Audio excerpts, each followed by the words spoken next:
بسم اللہ الرحمن الرحیم۔ قرآن کریم ہماری بنیادی ضرورت ہے۔ قرآن کریم کے بغیر ہم ایک پل بھی نہیں رہ سکتے۔ یہ اللہ رب العالمین کا لا ریب کلام ہے۔ رب العالمین نے انسانیت کی بھلائی کے لیے، ہدایت کے لیے اور بہتری کے لیے اس کلام کو اپنے حبیب حضرت محمد مصطفیٰ صلی اللہ علیہ وآلہ وسلم کے دل اقدس پر اس کتاب کو نازل فرمایا ہے۔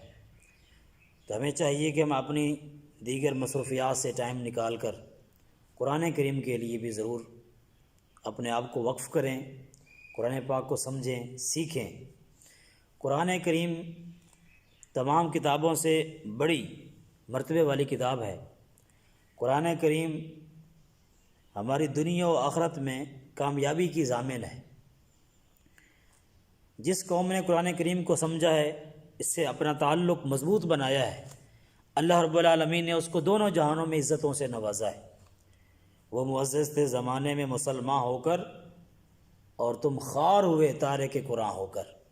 جب سے ہم نے اس قرآن کو چھوڑا ہے، آج ہم ذلت کے اندر، پستی کے اندر، مشکلات کے اندر رہ رہے ہیں۔ تو اگر ہم عروج چاہتے ہیں، امت اگر غلبہ چاہتی ہے اور اپنا وہ کھویا ہوا وقار پھر بحال کرنا چاہتی ہے، تو اس امت کو قرآن کی طرف آنا ہوگا۔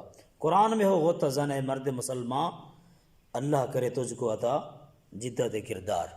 قرآن پاک کی اس تعلیم کو عام کرنے کے لیے، لوگوں کا تعلق قرآن پاک کے ساتھ مضبوط بنانے کے لیے ہم نے بھی ایک کاوش کی ہے، کوشش کی ہے۔